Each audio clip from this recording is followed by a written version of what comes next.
The Host of the Dead by Curt Rowlett. Narrated by Karen Allen. It was surely October, on this very night of last year, that I journeyed down here, that I brought a dread burden down here, on this night of all nights in the year. Oh, what demon has tempted me here? From the poem Ulalume by Edgar Allan Poe. Come away, O human child, to the waters and the wild, with a fairy hand in hand, for the world's more full of weeping than you can understand. From the poem The Stolen Child by W.B. Yeats. The Gothic fragment is a type of Gothic fiction characterized by short atmospheric stories with abrupt beginnings and ends, and narratives driven by supernatural motifs without explanation. From a Wikipedia entry on Gothic literature. There was no possibility that he was going to make it to Manchester before nightfall.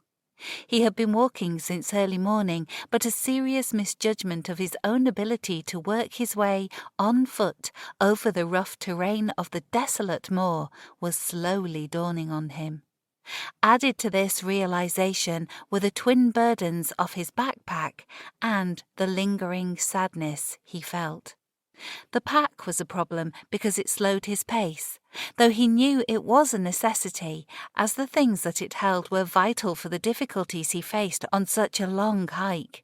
And now, observing what was certainly a nasty storm brewing over the Yorkshire moors, he knew instinctively that the load was an essential one.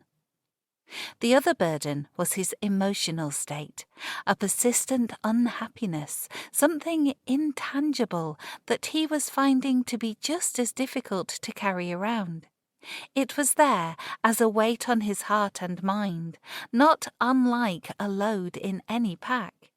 It had accompanied him, along with its miserable contents, on his trip over from his home in the United States.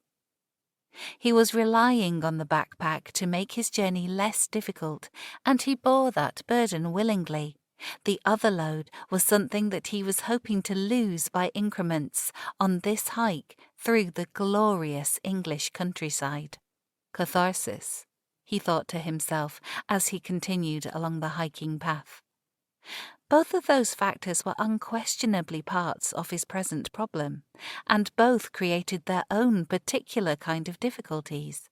But he tried to put those two things out of his mind as he now realized that there was a third, more immediate concern at the moment: the inclement weather. Because the fact of the matter was, he had not fully appreciated just how quickly things could change for the worse out there on the moors. What started out as a perfectly fine, though slightly cool, spring morning had suddenly turned unquestionably bleak by late afternoon. After only hours into his walk, a cold, biting north wind had begun to blow across the moor, quickly chilling him, while driving ominous-looking weather before it, the lowering clouds appearing now in threatening shades of grey and black. And he could even see a splash of purple now where huge thunderheads were starting to form. As he watched, there were periodic flashes of lightning off in the distance, and he thought he could hear deep rumbles of thunder over the moaning of the icy wind. He understood, both from the knowledge gained through books and now from this moment of personal happenstance, that this combination of brutal wind and weather is where the old Yorkshire colloquialism "wuthering" had certainly come from. He had started this journey from the small village of Meltham. He was looking to enjoy the beauty of hiking through the wild country here in West Yorkshire. Inwardly, he was hoping that he could perhaps manage to find some sort of emotional release that would help ease those troubles that he carried with him, like so much bulky luggage that a person cannot seem to break free of. He had stayed overnight at a B&B in Meltham, leaving soon after breakfast to hike to the start of the walking path at the edge of Wessenden Moor. His original plan was to walk all the way through to Saddleworth Moor and then try to make the rest of the way into Manchester by the main road, a total distance of roughly 20+ miles. Barring that, he hoped to find another bed and breakfast along the way where he could stay the night, as he had not planned to overnight on the moor, nor had he brought along a proper tent. And even though he felt the pressure to complete this journey on time, he had paused at the top of each steep rise to take in the sheer loveliness of what lay before him. Such beauty as this was unrivalled anywhere, he thought. With the onset of spring, the ling and bell heather in this area had begun to bloom, transforming wide areas of the moor into a purple sea that waved crazily under the relentless wind. The hair-like leaves and silky flower heads of the wavy hair grass could be seen rippling in the same breeze. From those vantage points, the scenery had unfolded before his eyes, revealing an area of vast wilderness, full of deep green valleys that lay between high, craggy hillsides, on which there were exposed blocks of grey and black stone. Nearby stood small copses of oak, ash, and birch trees, where he had earlier caught sight of squirrels at play. He had also heard the call of curlews as they floated high above the heath. And water was abundant everywhere, from the large reservoirs to limpid pools to running streams and thundering waterfalls. The bluebells had not flowered yet in this part of the country, he had noted. He had not seen another person since he had started walking. Earlier in his hike, he had passed along rustic stone walls that ran for miles, and he had even seen a dolmen, one of those ancient burial crypts that the earliest inhabitants of England had constructed from huge quarried stones to serve as chambered tombs for their dead thousands of years ago. He had stopped to examine it closely. The dolmen had a huge capstone that was supported by 5 smaller standing stones underneath. An ancient crypt that stood there in the middle of a grassy field, conspicuous amid a herd of sheep grazing near a farmhouse. He had always been interested in the many different kinds of megalithic structures that dotted the landscape of the United Kingdom. He knew from past research that many of the standing stone circles, henges, and huge burial mounds were built on what may have been some kind of mystical power sites or portals that were recognized as such by the original builders. As he was paused by the dolmen, he leaned against it and took out his water bottle for a drink. Looking around, he continued to marvel at all that he saw. Then he was abruptly filled with such a pure feeling of natural happiness at being outdoors in a place so beautiful that he felt that he wanted his old life to just end right there. A person's life could not possibly be any better than just being here, he thought. He quietly murmured aloud, "This kind of beauty is the only thing in life that is really worth selling your soul for. I love these moors. I wish that I could live here forever." But that was followed just as quickly by a strange thought that said, "Be careful what you wish for. Remember what happened to Dorian Gray, the central character in Oscar Wilde's dark Gothic tale." He remembered that Dorian Gray was a young man who inadvertently made a Faustian bargain by wishing for eternal youth and beauty, only to unknowingly bind his soul to some unholy power, and paying a horrible price in the end. He smiled inwardly at that, thinking, this is not the time or place for such morbid thought. He recapped his water bottle and pushed on, leaving the dolmen behind. He walked for another hour and paused again to get his bearings. From his present position, he saw that he had travelled far enough along the path that he seemed to have left all remnants of human civilization behind him now. The footpath here was less well defined, and he was taking great care to make sure that he stuck to an established route, because he understood that, for all the natural beauty he beheld, the moors also held their dark side. Among all of the serenity and enchantment, this wild and isolated place held hidden, inherent dangers. Here, a person could get lost amid such vast and unchanging scenery by straying off the path and losing their way. Or they could trip on rutted ground, tumble off a steep hillside, and break the body beyond repair. Or, worse still, one could blunder unknowingly into wetlands or bogs. Stumbling into a bog was something that he had been warned about. A rather grizzled old local man that he had spoken with inside a pub in Meltham the night before had described it to him, telling him how walking into a bog at any time of day was something that was highly dangerous. A person could easily fall into a moss-covered bog, and there would be nothing to grab onto to get oneself out. The old man had explained how bogs were a mixture of water, sand, and mud, and were often covered by thick moss and other vegetation, effectively making them hidden and hard to spot, even in daylight.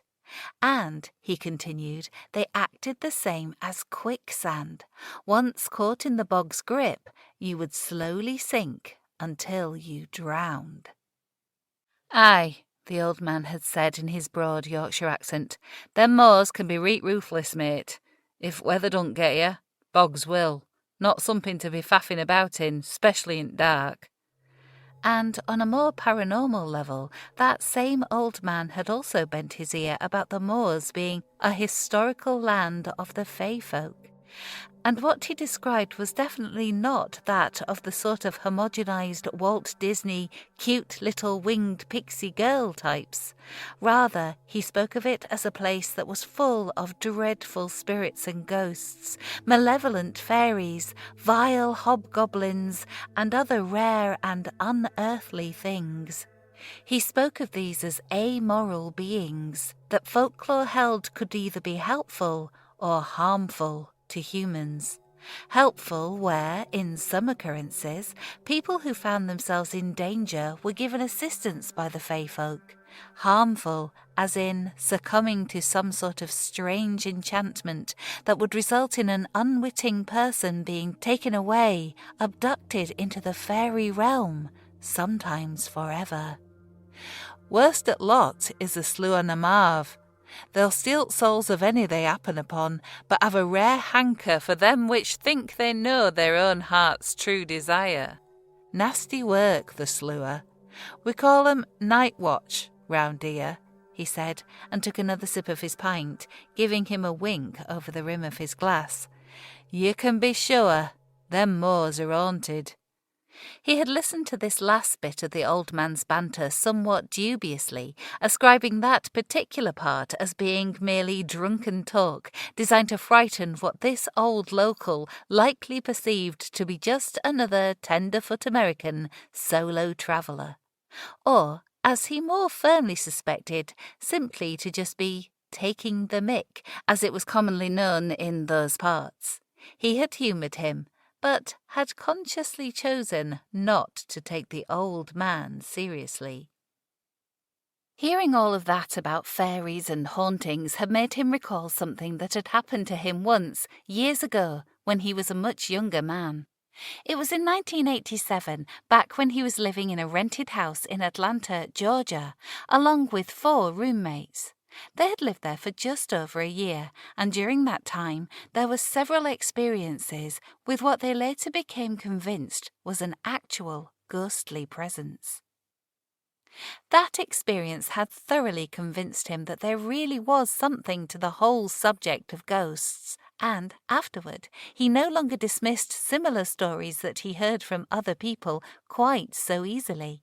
And he had often wondered afterward just what could be the forces behind such otherworldly things, whether places like old houses that had a past dark history perhaps resented the presence of living humans whose very existence seemed to disturb the strange forces that resided there.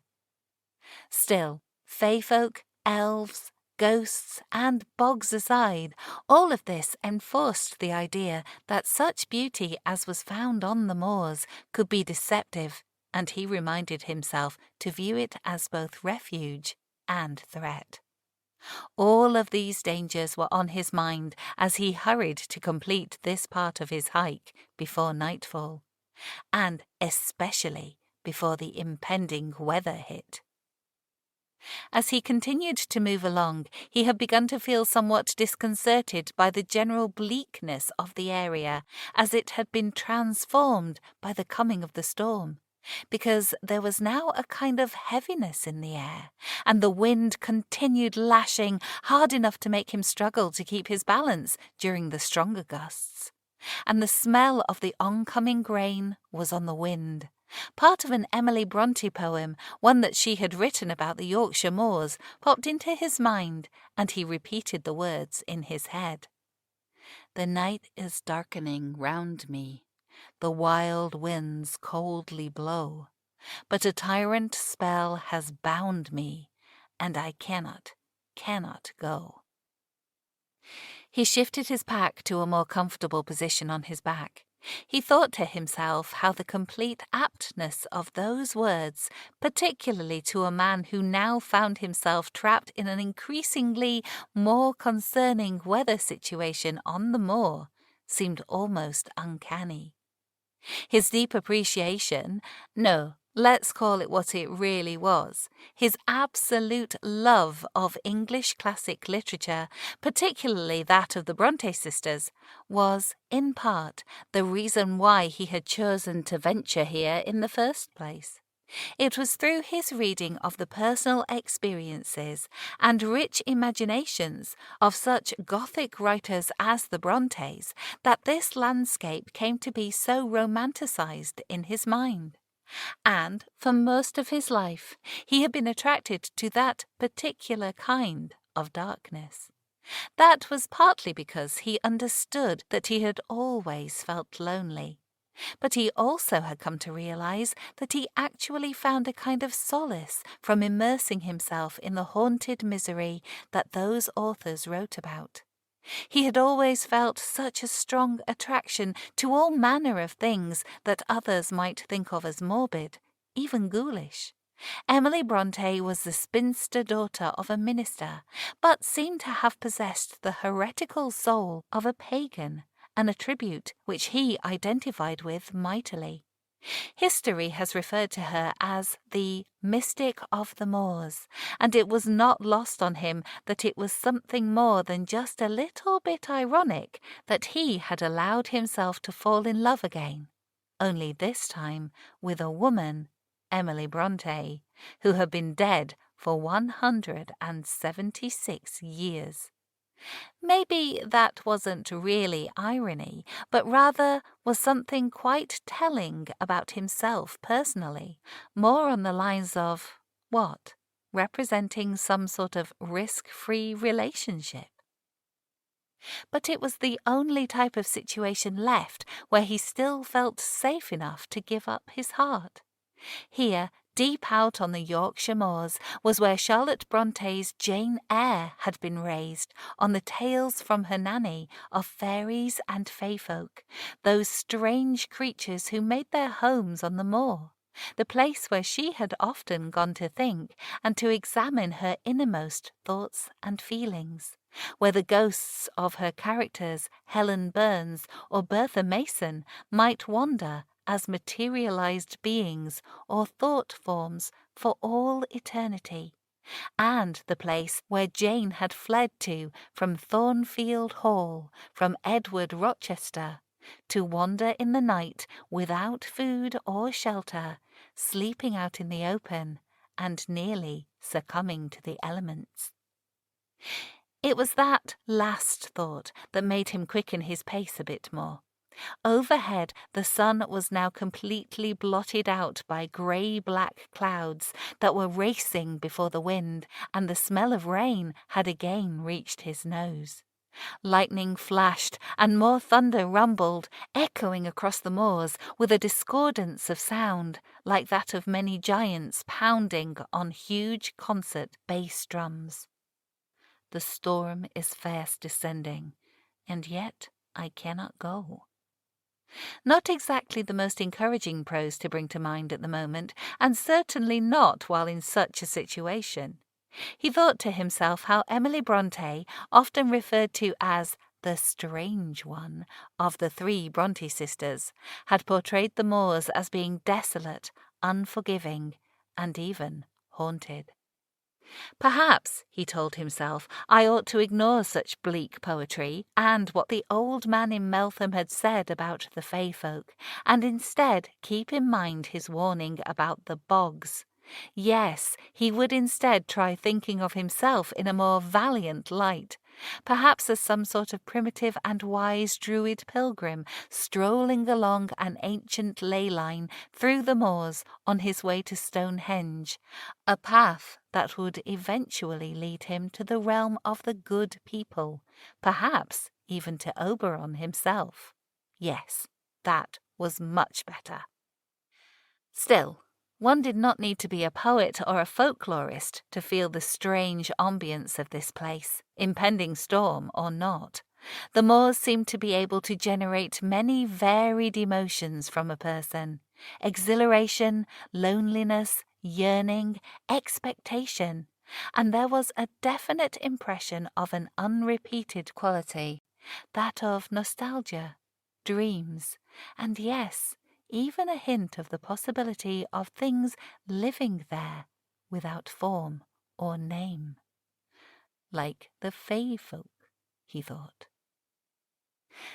As he continued to fumble along, lost in such thoughts, he began to shift his thinking to just how he had ended up here. Partly it was because he believed that exercise and fresh air were great cures for almost anything.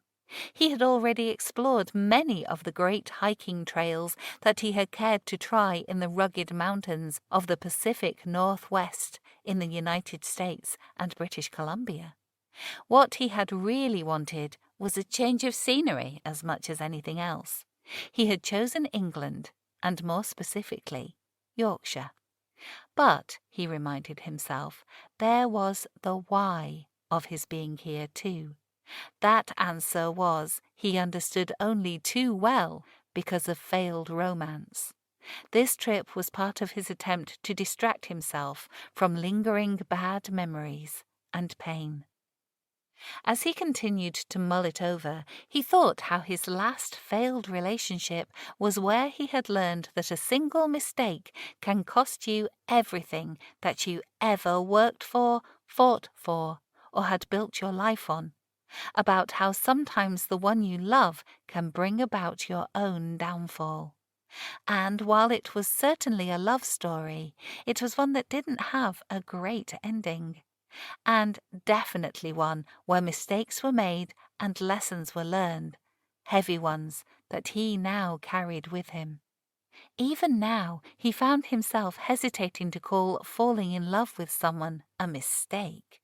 A large part of him still felt that doing so had been a truly wondrous thing at the moment that it happened. He understood all too well that humans have little control over falling in love. And as he now wandered through the heather, with the rain and icy wind beginning to suck the heat out of his body, he pondered whether or not calling it a mistake was the central question at the heart of his story.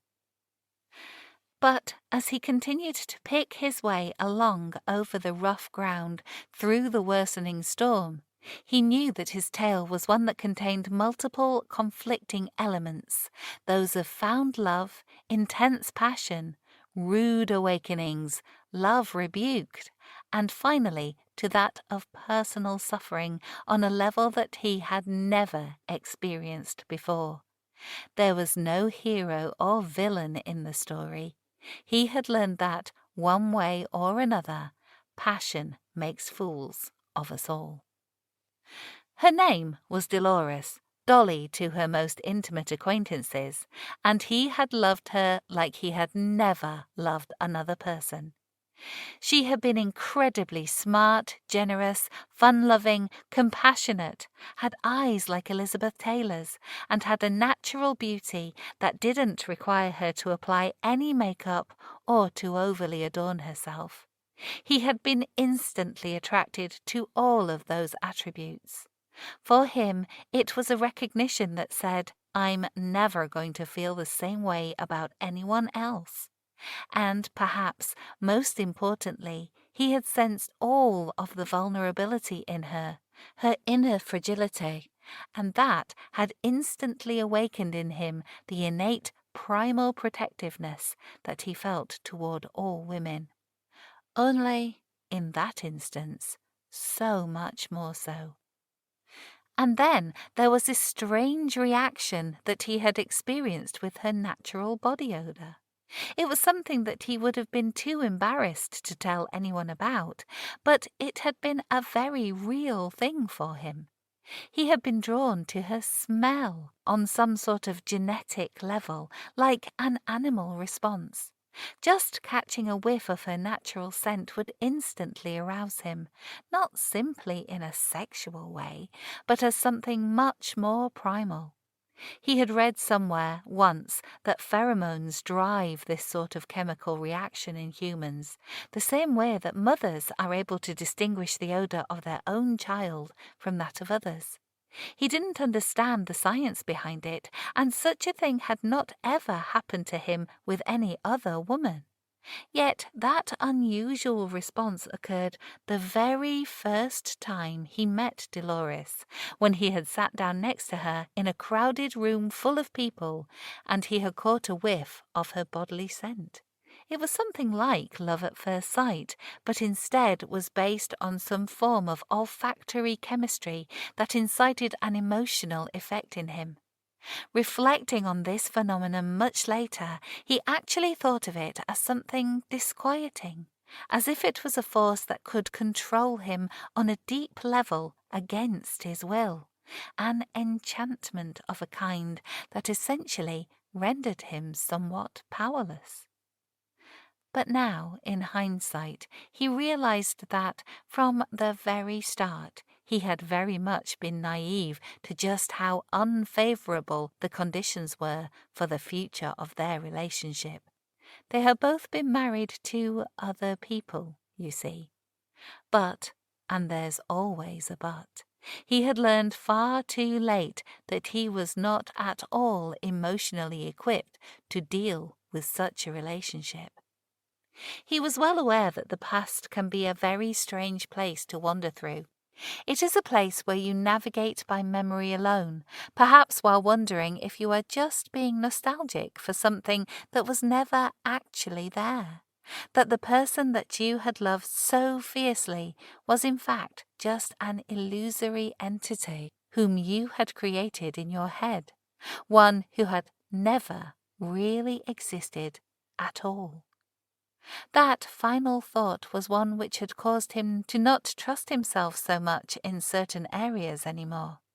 The end result was that he had come to doubt his own ability to discern the difference between those things that were real as opposed to that which he had created in his own mind in order to serve an emotional need.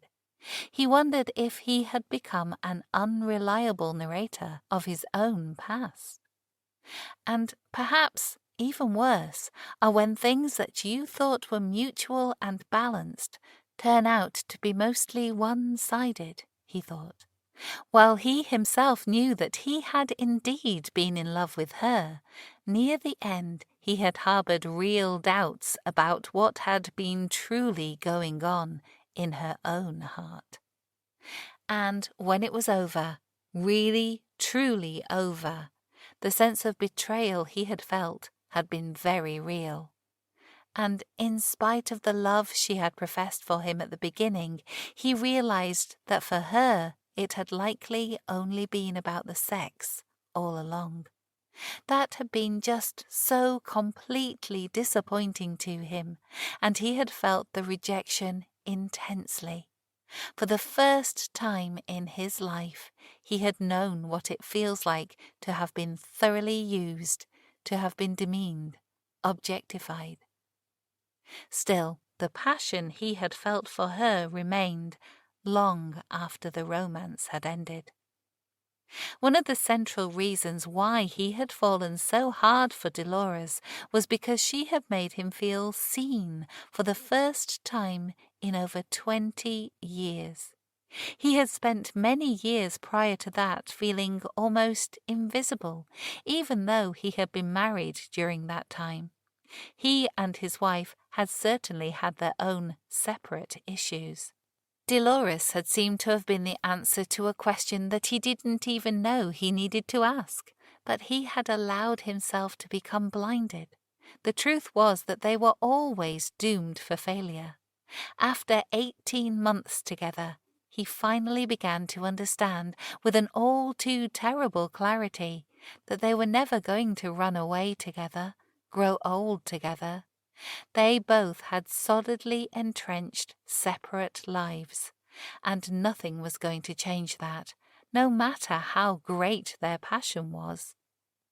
And in the end, jealousy had materialized, and it was the final blow, the coup de grace to a rapidly deteriorating situation, because it turned out that he had not been her only dirty little secret. There were multiple such others. So that realization had hurt, but he knew instinctively that he could not, would not try to force his wants and needs onto another person. It went against the natural flow of what he believed constituted healthy love and respect. You can't blame a person for not loving you in the way that they simply cannot. When that awful realization became known to him, he had felt, for the first time in his life, the awful, sickening, almost primal feeling that comes from experiencing real jealousy.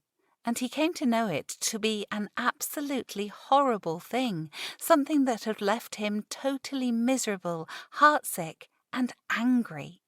He remembered how that jealousy had become all-consuming of his thoughts, his energy, and his emotions. His marriage was soon over too. His wife's own jealousy had flared, and subsequently they were quickly over. She had suggested the divorce, and as he still cared enough about her to not want to put her through the kind of pain that such intense jealousy would continue to evoke, he had agreed. But he had not beaten himself up too badly on that last count, as he now truly understood, perhaps more than he would have cared for, that he had not had any real control over what his heart decided to do. In the end, he had to chalk it down to being just one of those things. But, sadly, it came to be that, soon after all of this happened, his mother became quite ill, and shortly after she had passed away after only another year. Once again he was heartbroken, again on his own, again lonely. He had borne all of that to the best of his ability, until he knew that what he most needed now was yet another change of scenery, if only a temporary one. So he had chosen to come to England, a country with which he had always felt a real kinship. Indeed, his family had historical English roots and relatives, and the DNA tests to confirm it. Couple with that his absolute love of English music and literature, and he had no trouble convincing himself that the trip was what he needed. He had planned this trip, researching hiking areas, places to overnight, what gear he needed to buy, and then had booked a flight to London. After his arrival in the UK, he had stayed in London for a few days. But the thrill of the big city had lost most of its charm and excitement for him. "I'm getting too old for this now," he thought.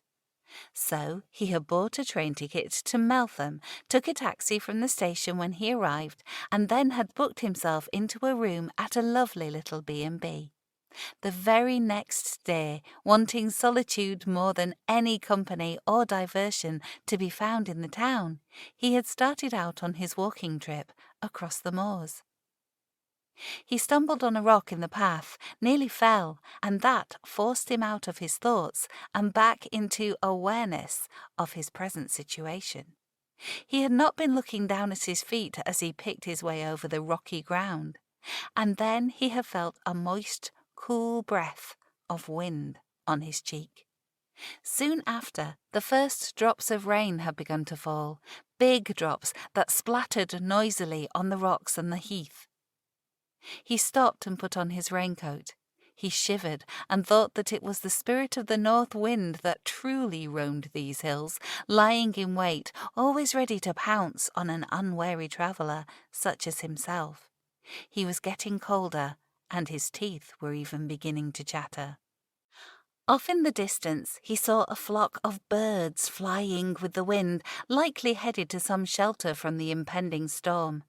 They were magpies, maybe 30 or 40 of them. 1 for sorrow, 2 for joy, he thought to himself, repeating the old traditional rhyme in his head. He watched them until they disappeared from sight. 7 for a secret never to be told, he again thought, and adjusted his raincoat more closely, securing the hood over his head and tying it under his chin with a quick bow knot. He knew from experience that the behavior of birds could be a warning for things like bad weather. In spite of the rough going, he had been making pretty good progress on covering the distance, but he decided that now was the time that he had better start to seriously think about relocating the main road and finding a hotel or pub to stay for the night. He tried to quicken his pace, but the footing was extremely rugged and difficult here, more so than he had expected, actually. He stumbled over rocks and almost lost his footing several times on the rough ground and clumps of heather, an irregular surface at best, and where a step into a hole or pit could mean a twisted ankle, or worse. Worse, like falling into a bog worse. For the past half hour he had been working his way through a long valley that ran between 2 large hillocks. The path he followed ran along the edge of a stream, and he saw now that the trail was leading him to the base of a very high hill on his right. With the wind and rain in his face, he began to angle off and away from the footpath and prepared himself for a long climb up to the top. He told himself that when he got all the way up there, he would use the height advantage to see which way he should go in order to look for the road that would take him to a place to get in, out of the weather. As he veered off the path, he hooked his thumbs in his pack straps and began to climb steadily uphill.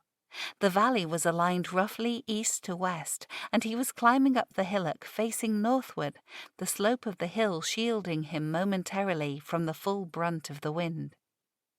As he neared the top, he began to lose some of that protection, and the full force of the wind slammed into him again, and he began to change his mind. He looked to his left at an outcropping of grey-black rock about 300 feet away, and he made his way partially back down the hill where the wind was lesser, moving at a downward angle toward the rocks. Arriving at the cluster of rocks, he saw that one particularly large flat boulder was firmly anchored into the ground at the back, creating an overhang that jutted out over the heath and the other nearby rocks. He wondered if this might just serve as a place to get into and out of the weather. He examined it more closely. Yes, the boulder was part of a large flat rock where the ground underneath was hollowed out, enough so that there was an overhang, not huge, but large enough to provide something like a roof against the rain. He saw that it was dry inside, and best of all, the entrance was facing south, away from the full brunt of the north wind and foul weather that was being driven before it. The rain had continued to fall during his climb and detour, and was now coming down much harder. The thunder rumbled and echoed steadily overhead. Yes, he could see that there was enough space for him to fit inside and have a modicum of headroom, but only just barely. He looked more closely, and then thought of the ancient dolmen that he had seen earlier in his hike. This caused him to wonder inwardly if this might actually be a collapsed dolmen, whether the large flat rock might have been the original capstone, and the other rocks laying nearby the supporting columns. It was then that he had suddenly been overcome by a feeling that there was maybe something here that was more than what it seemed at first inspection. It was something indefinable to him, a feeling of wrongness, bordering almost on the otherworldly. It was such a strong sensation that he had stood there, hesitating for longer than felt rational, the rain pelting down on him. Then another strong gust of wind drove more cold rain into his face, and he told himself he really had no other choice, did he? What with both the storm fully breaking out now and night coming on just as quickly. Better to seek the shelter at hand rather than risk getting soaked through and inviting hypothermia. He mentally shook the foreboding feeling off, slung his pack onto the ground, and tried fitting himself under the overhang. Okay, it was definitely not going to be very comfortable, but he thought that he would remain relatively dry inside. Convinced, and not really having any other meaningful choices at the moment, he discarded his earlier wariness, and then managed to scrunch himself underneath, pulling his pack in along with his body. Now he laid there, looking out of his small shelter, listening to the wild wind and the rumbling storm high overhead, which was finally here for real now and at its full force. The rain came down heavily now as it and the wind raged against the moor, fighting yet again that same long and tireless battle that had been going on here between the earth and the forces of nature since time had begun to count such things. Even though this was not at all anyone's idea of an exemplary situation, after an hour had passed, he had begun to relax. The roof overhead was keeping out the bulk of the rain. He even managed to struggle into his pack and remove a bit of bread and cheese.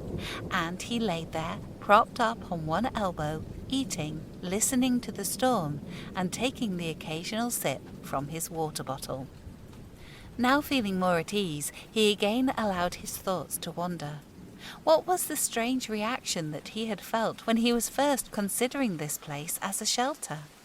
He studied the inside of his little cave, at the faces of the rock walls and at the overhanging rock roof. He noted that the bluish colour of these stones were vastly different from the other rock formations that he had seen along the walking path. Those stones were brown, grey and black. It seemed likely, he thought now, that his initial reaction might have been because he had sensed, correctly, that this may indeed be some sort of old, man-made structure built by the inhabitants of long ago, perhaps by hauling the stones to this location from faraway quarries to erect them here. Maybe this was a collapsed dolmen, an ancient tomb.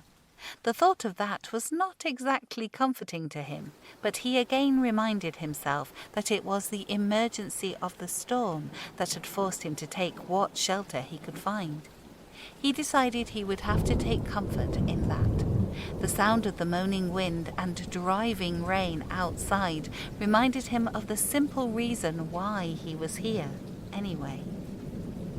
Not long after he had finished his simple meal, he closed his eyes and began to drift a little.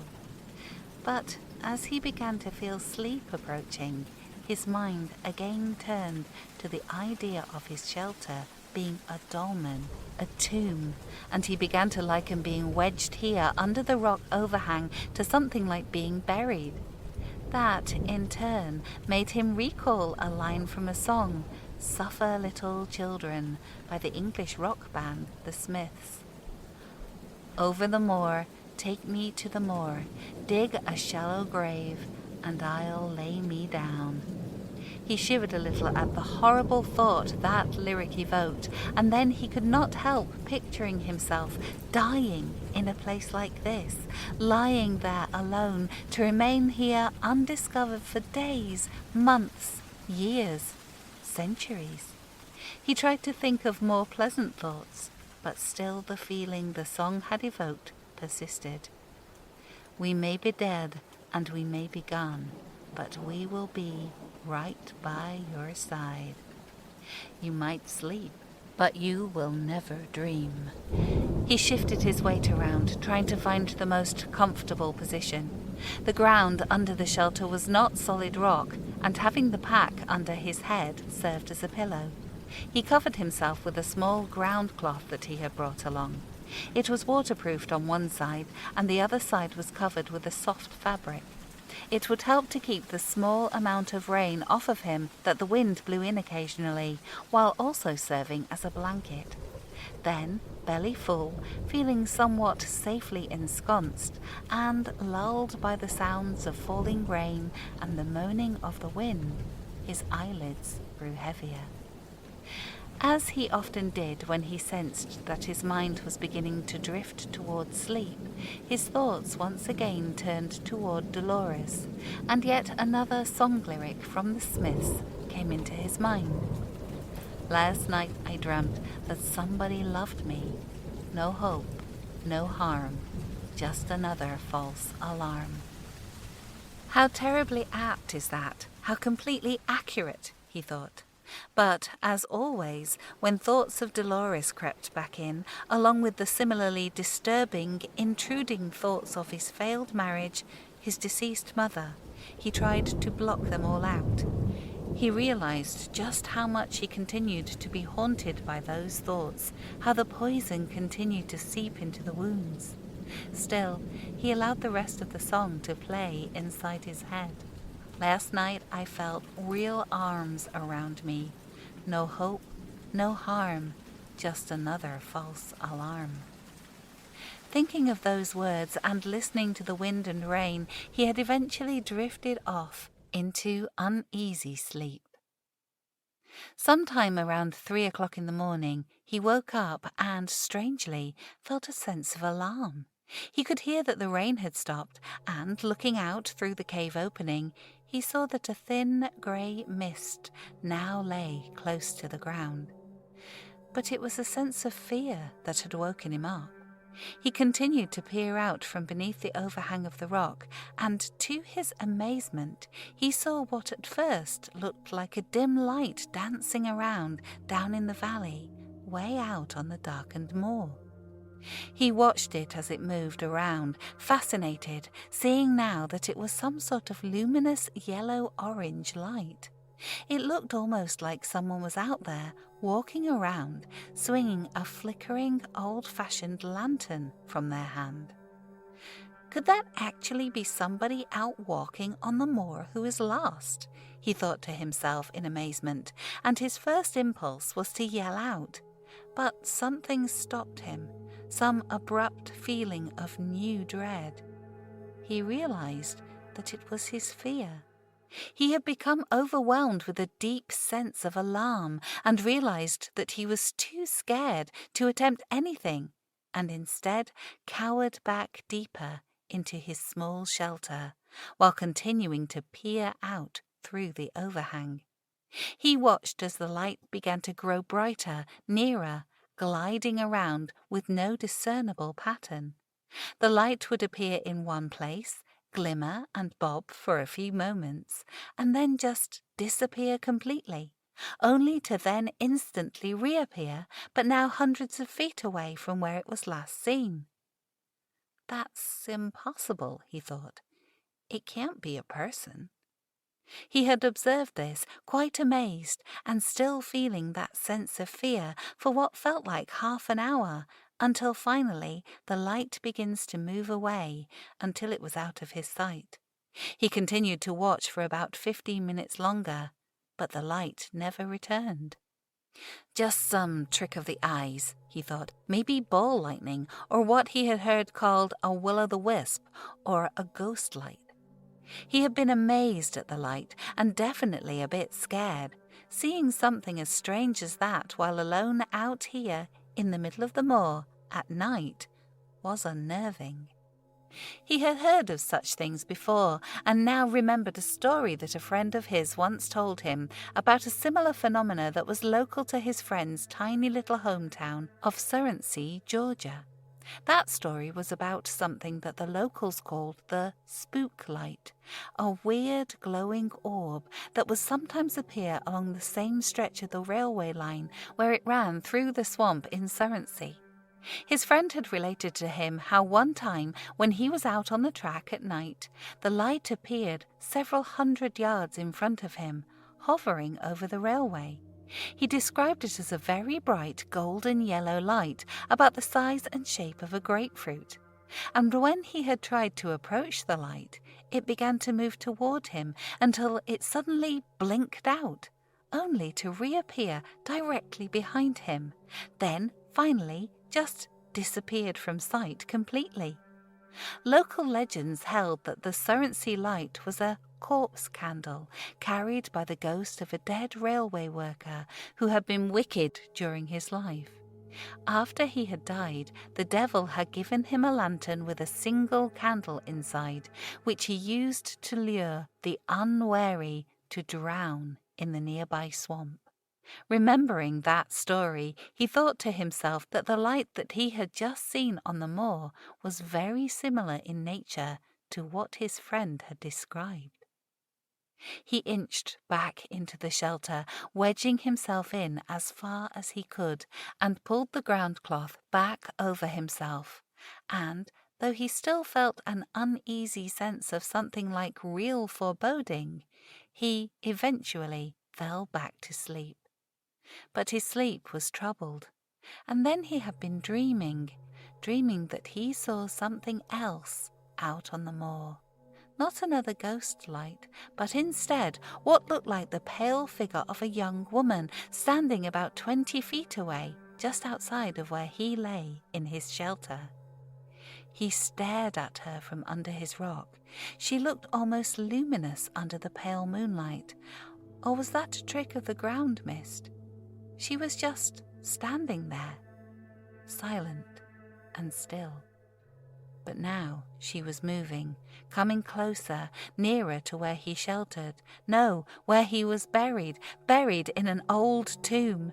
And then she was right there, bending down to look in at him as he lay there under his protective rock, in his shallow grave. The dream was vivid, clear, too clear. He could actually see now what she was wearing, a pale blue woolen coat over a patterned pink and gold dress, and he could see that she had on white stiletto-heeled shoes that were soiled and dirty. He saw that she wore a necklace and was holding a single white glove in her hand. Then the young woman, just a girl actually, was right there at the opening in the rock, crouching down, speaking into him, saying in a quiet voice, "I was sleeping, and you woke me up." And after a small pause, "Please, won't you let me come in? Please, I'm so cold. They left me out here by myself. I'm all alone." It was all so clear. He could now see that, yes, this was no trick of the light. She was luminous. And this was a very young girl, only a teenager. A beautiful young girl. And in the depth of his dream, he had stammered out, "Who are you? What are you?" quickly followed by, "Are you a ghost?" She was still crouched there in front of the opening, peering in at him, and her reply was soft, quiet, girlish. "No, not really, but I am in an odd sort of way." Still stammering, his alarm rising, he asked, "What are you then?" "You know," came her quiet reply. She was gazing at him almost soulfully. Her eyes were dark and wide open, and now there was a hint of a smile on her face. Even in this dream, he instinctively tried to back away from the figure and had felt the solidness of the rock at his back. No exit there, only one way out. He had felt himself rising into a full panic. "Tell me," he begged, "who are you? What are you?" "I am you," she whispered. His response was instant, frantic. "No, no, I am me. You are you." He saw the girl's pallid face break into what looked like a sad smile, and she repeated again in her childlike voice, "I am you." A pause of seconds, and then, "I am a night watcher." He lay there, looking at her now, unable to speak.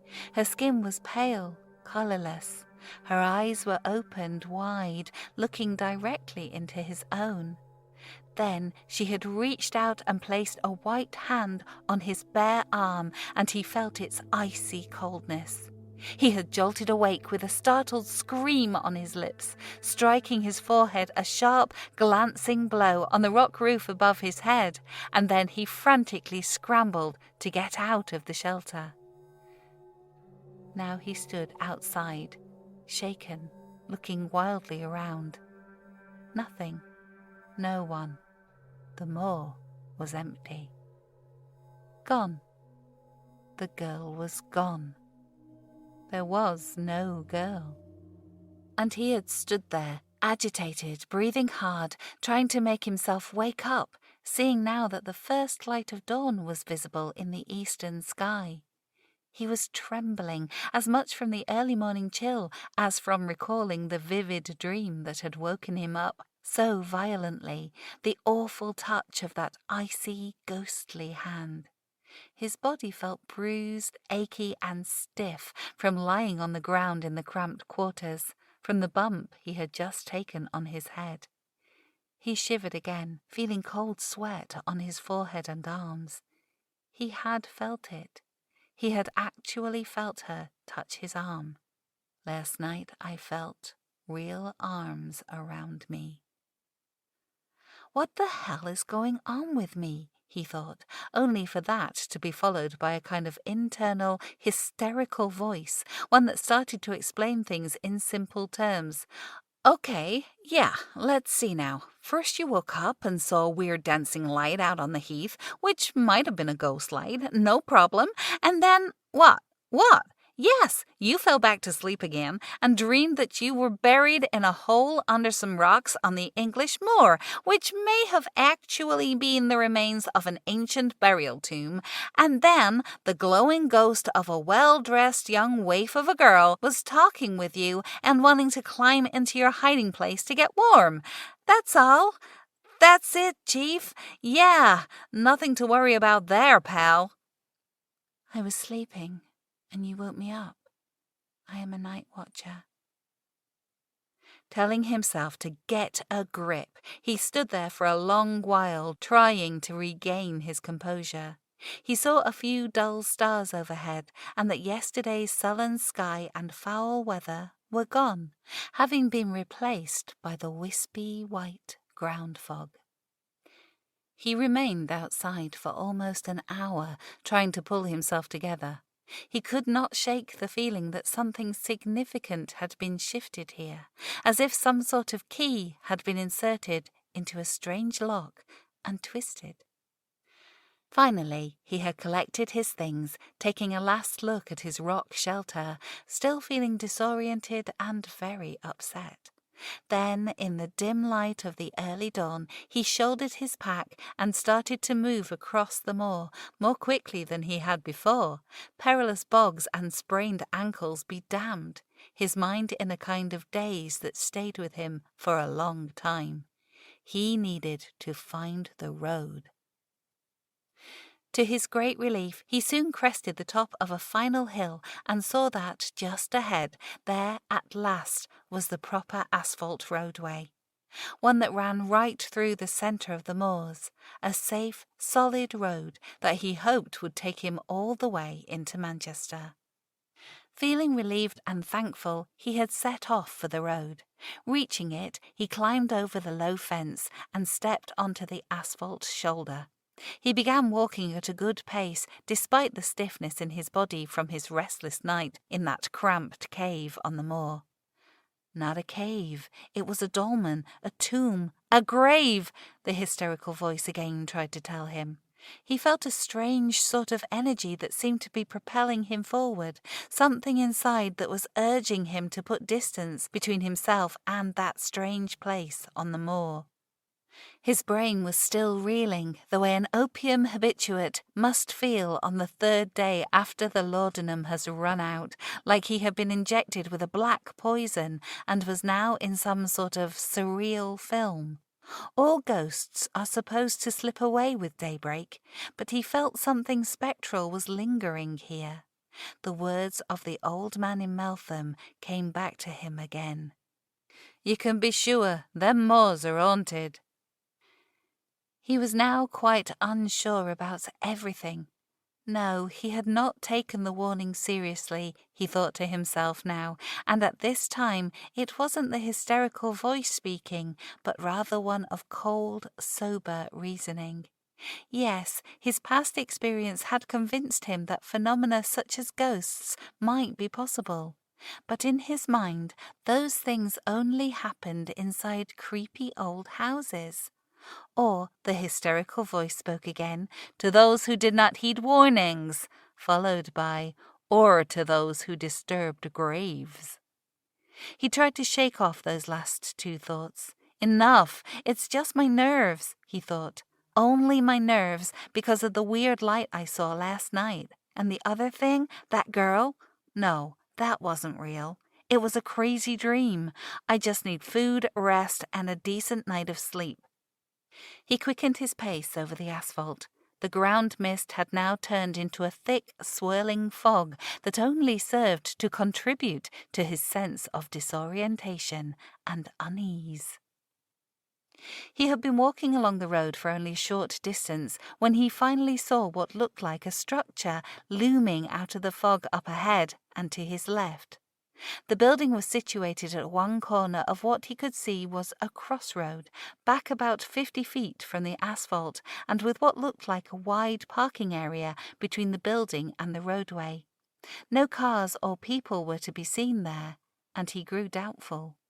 In fact, he had not seen so much as a single passing vehicle on this road since he had set out on it.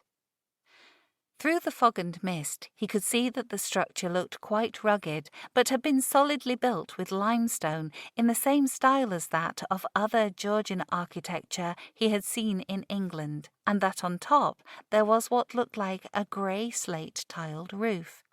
It was so isolated here that he wondered whether the building might be abandoned. But as he stood there observing the building, he saw that, even through the fog, there was a thin spiral of smoke rising up out of the chimney. Relieved, he had stepped off the road and walked quickly across the grass and gravel of the car park. The ground fog had become even thicker here, and the building was almost obscured, seeming to almost float in and out of his vision. He still felt disoriented from last night, and the fog did nothing to improve on that. Once he had gained the building, the fog had become so thick that he had to actually feel his way along the outside walls in order to locate an entry door. After he cautiously felt along the walls, his hand finally brushed against a sturdy oak door, and he saw one of those old-fashioned brass and onyx door handles. He pushed down the handle and stepped inside. The light was dim inside, but he saw that this was indeed a pub, and quite an aged one, easily hundreds of years old. The inside was adorned in what was likely the original wood panelling, including a long mahogany serving bar that ran across almost the entire left side of the interior. He could feel heat from a warm fire that was burning in the fireplace, as the morning was chill. It smelled faintly of peat, and felt wonderful to him after a chilly night spent huddled under a rock out on the moor. he began to relax a little. He walked hesitantly down a narrow foyer which opened into the pub proper, and as he approached the front of the bar, he saw a man standing behind what looked like an old-fashioned cash drawer and register. The man there was an elderly gentleman with bushy white hair that hung almost to his shoulders, and sporting a thick white beard of the same colour. He was rather short and stout, and was busy with a towel in his hand, polishing a pint glass. He was wearing a red woolen flat cap on his head, and had one of those old-fashioned blouse shirts made from linen under a grey jacket and matching vest. He was also wearing what looked like baggy breeches, held up by braces. The man casually looked up, seeming not surprised to see him at such an early hour, and then smiled warmly, nodded, and said, "Aye, we have a place for you," in response to his question about the availability of lodging and possibly getting a room. "Is this your pub?" he had asked the old man, to which he received another "Aye," followed by, "Aye, aye, 'tis. I'm the innkeeper. Me name's Robin." The pub owner didn't offer his hand. He looked around quickly and saw that there was no one else inside. They were alone together. Robin had resumed his polishing of the pint glass, and then, feeling more relieved, an acute need to talk to someone, anyone, about what he had gone through yesterday and last night, came over him. He began to tell the old innkeeper the story of where he had just come from, and finished by asking him where he was now.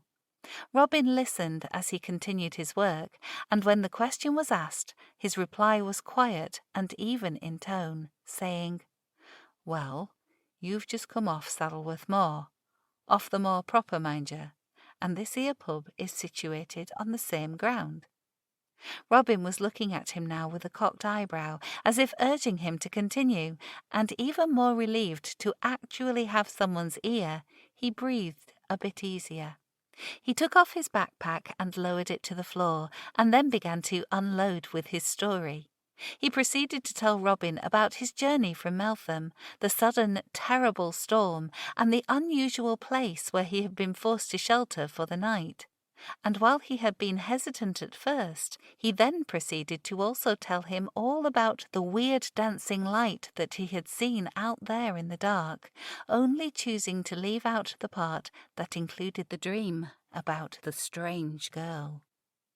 When he had finished speaking, he couldn't help but notice that, after hearing his story, Robin's whole demeanour transformed, changing from his earlier quiet politeness as he listened to something that now took on a look and tone of concern. Robin had put down his towel and pint glass, then pointed a finger at him and said, "The truth is, mate, you shouldn't have been out on those moors after dark at all. There's proper danger out there, you know, the kind of stuff you have no idea about." And after a quick beat, Robin finished his short speech with, "You're an American, aren't you?" It had been more of a direct statement than a question. "Yes, I am," he replied, feeling a bit taken aback by Robin's sudden change in demeanour. "Well," Robin began, "I'm asking 'cause that area where you said you spent the night last night has a bad reputation. Everyone round here knows of the place, and they avoid it. It's very close to where the bodies of a lot of murder victims were buried. Murdered children, mind you. Have you ever heard of Ian Brady and Myra Hindley, the Moors murderers?" "Yes," he replied, stammering, not able to hide his shock and astonishment.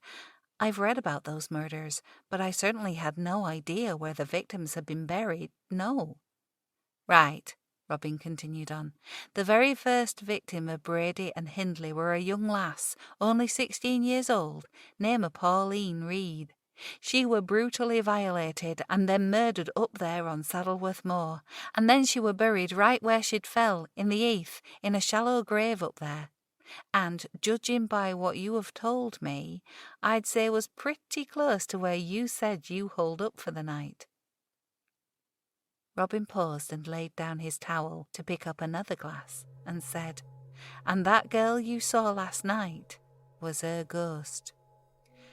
He flinched a little when Robin spoke this last part, and he half turned to face him where he stood behind the bar and said, "I beg your pardon?" Robin smiled and spoke again. "I asked, would you like some tea and toast?" He continued to stare wide-eyed at Robin for another brief second before stammering out, No, thank you. I've already eaten." Robin then said mildly, "You lie. You have not." Still staring at Robin, rooted to the spot, he again stammered out, "What did you say?" Robin was looking down at the work in his hands now, and spoke again. "I just said last July was hot." Robin was smiling gently as he began to polish a new glass, and he continued right on with his earlier narrative, unperturbed. "But now that light, that kind of will-o'-the-wisp thing that you said you saw," Robin continued, picking up his towel and glass again. "Now that's known round here too, for sure. 'Tis a right bad omen, a spirit of one of the dead. In these parts we call them night watchers."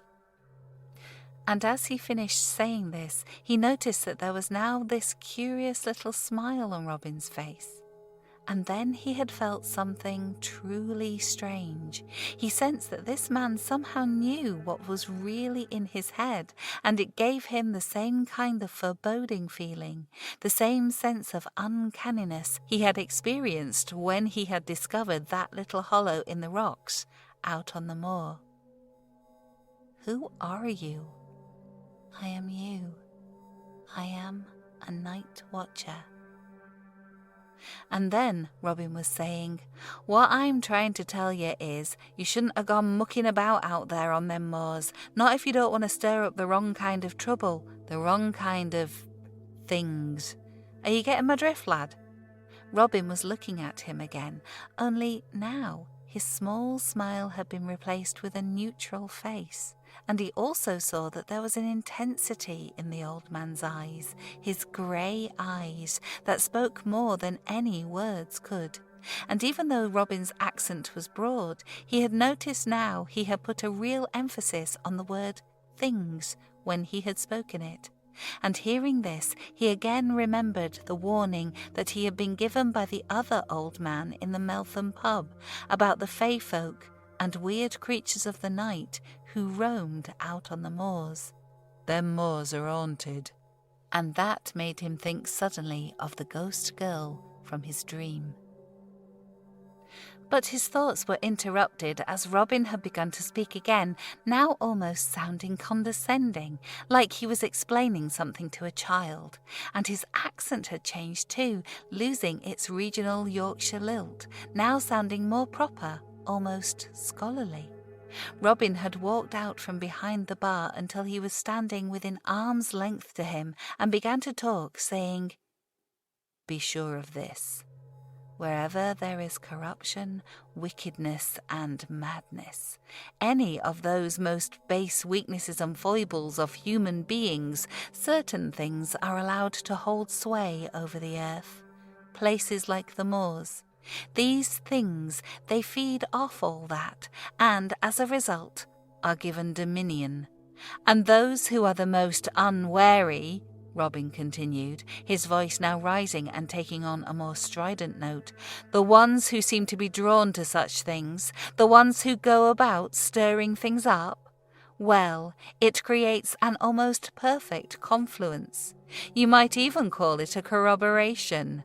When you notice them, they become aware that you have noticed them. The end result, of course, being the weighty consequences of one's own actions, often served up as a cupful of grue," he had finished, and was still holding his gaze. An uncomfortable gaze. The atmosphere inside the pub now seemed very close to him, stifling, claustrophobic. There was an almost unnatural silence. He could hear the ticking of an old clock on the wall in the foyer, could hear his own pulse as it throbbed in his temples. He could smell dust, old leather, wood oil, decay. Even the dim light inside the room seemed to be fading. Breaking his eyes away from Robin, who was still standing there with that same flat expression on his face, he now had the sudden urge to flee. And he did just that, turning away and fumbling out of the door, bumping a shoulder on the jamb as he careened out. He stumbled his way through the fog over the gravel parking area to draw up by the side of the road. But he was now puzzled by the road. What had previously been a modern, solid asphalt surface now appeared to be paved with some sort of flagstone or cobblestones, and he saw that there was now a signpost there that he hadn't noticed earlier. It read, Eternity Crossroads. A sense of having stepped into some new unreality was now added to his anxiety and confusion. He stood there, his back to the pub, looking at the road, the sign, then out over the moor. He saw that, across the road, a small flock of birds, black and white magpies, were perched on the roadside fence. As he looked at them, he again remembered the lines from the nursery rhyme, which that hysterical voice began to recite in his head. 1 for sorrow, 2 for joy, 3 for a girl, 4 for a boy. And even as he was hearing that voice, more magpies arrived and landed on the same fence with the others, and he continued to count them all for a total of 13. He remembered part of the last stanza of the rhyme. 11 for health, 12 for wealth, 13, beware, it's the devil himself. 13 magpies. There were 13 magpies now perched on the fence. He had spun round quickly then and looked back at the door of the pub where Robin was now positioned. He was standing there, looking out at him where he stood by the road, the now changed road, counting the birds. Robin was again smiling that strange little smile, the grey fog swirling around him. 13. Beware, it's the devil himself.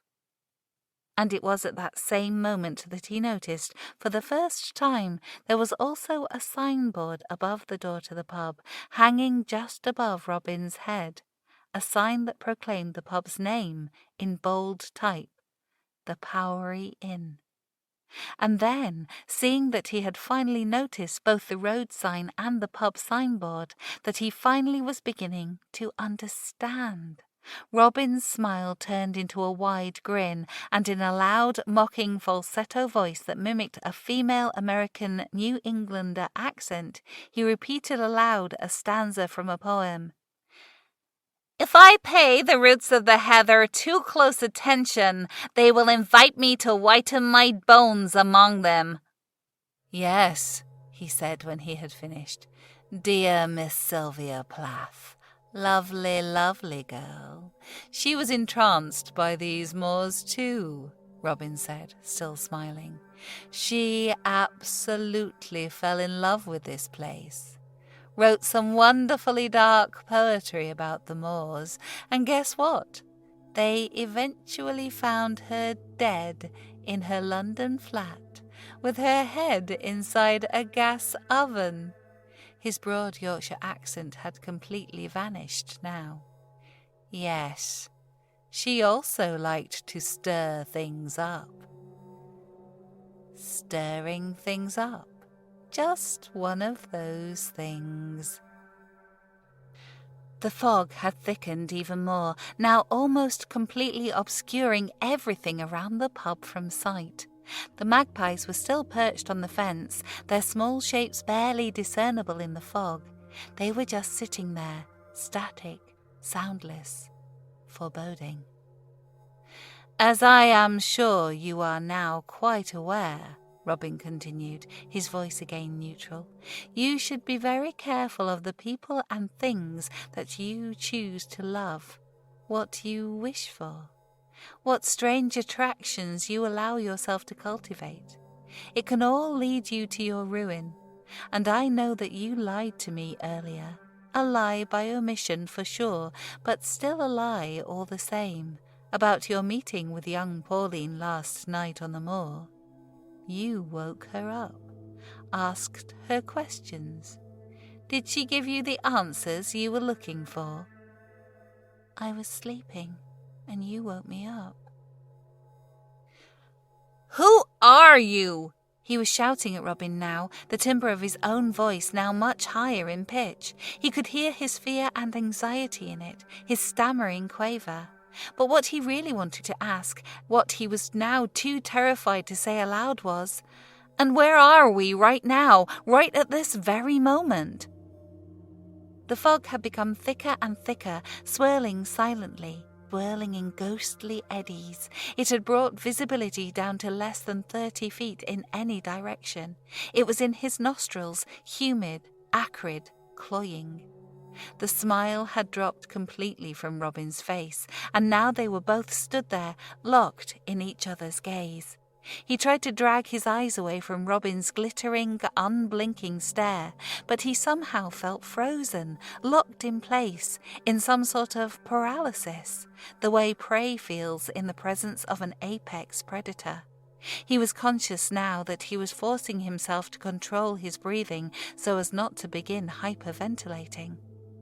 Robin's reply to his last question was simple, as he smiled again and said, "I'm pretty sure that you are starting to figure that one out for yourself now, aren't you? I love these moors. I wish I could live here forever." And then something popped into his head. He remembered an episode of that old television show, The Twilight Zone, he had once seen, about this man, this traveller who had gotten lost while hiking through the countryside in Europe. The lost traveller had stopped at this old, isolated monastery to ask for help, and he unwittingly released the devil himself from a jail cell where he had been imprisoned for ages by the group of monks who lived there, effectively allowing ultimate evil to again run loose in the world. He remembered that the moral of the story was something about how it was the inability of humans to recognize evil in its many guises that has always been mankind's greatest weakness. That European traveller had most definitely stirred things up too. 13. Beware, it's the devil himself. Yes, he was certainly beginning to understand, and he could feel that the blood was draining from his face. He could feel himself going numb, as if wrapped in a cold shell, but still conscious of what was going on around him. Still standing by the pub, Robin saw that he understood everything now, too, and with a wave of his arm towards the birds on the fence, he said, "Yes. Yes, the magpies think they know my name, and what troublesome, interfering little creatures they are. But," he continued, "just ignore them. They're tricksters, one and all. I'm the true manager in this region, and I say that we have room for you here," he said, now giving a slightly sinister-sounding chuckle, along with a sardonic smile. "Why don't you come back inside by the fire, where it is warm?" He had come here, he now thought, seeking solace on the moors from all of his troubles, but the only thing that now kept repeating over and over in his brain was the old cliché, "Out of the frying pan, into the fire. Out of the frying pan, into the fire. Out of the frying pan, into the fire. Into the fire." Thick fog had now completely obscured everything, including the pub, the fence, the birds, even the moor. Its envelope had produced a profound silence as the world around him turned greyer and greyer. Now all he could see through the grey mist was Robin's intense staring gaze, which never left his own eyes. Robin had stepped away from the pub door and begun slowly walking toward where he stood by the road, as if he was coming down a long grey hallway, his hand outstretched to him, palm up, his voice now almost gentle, saying quietly, soothingly, "Relax, relax. You are no trespasser here. Your heathen soul makes you a coveted possession, a true object of desire. You found a genuine liminal space, the secret commonwealth, the seelie and unseelie courts. You are home now. You are home. And I think you know that. But a tyrant spell has bound me, and I cannot go. He still felt frozen. It was as if he was back inside of the collapsed dolmen, the solid rock at his back again, with no way to retreat. Only one way out, was his thought. Now, in something like a dream state, he forced himself to start moving, slowly walking forward toward Robin, and as he came nearer, he saw that a young girl was now standing just behind Robin, peeking over his left shoulder. She smiled shyly at him. He stopped, dead in his tracks. It was the girl from last night's dream, Pauline. It was Pauline Reed. And now he saw that behind Pauline's own shoulder, through the foggy murkiness, that there were other figures standing in the dim glow. Many, many other similarly pale and luminous faces, all formed up in a long, uneven line, like pallid reflections in some ghostly hall of mirrors. And he could see that those figures were stretched far back down the length of the long grey corridor into an infinite nothingness of thick fog. His breath caught in his throat. Somewhere off in the distance, a fox screeched and barked.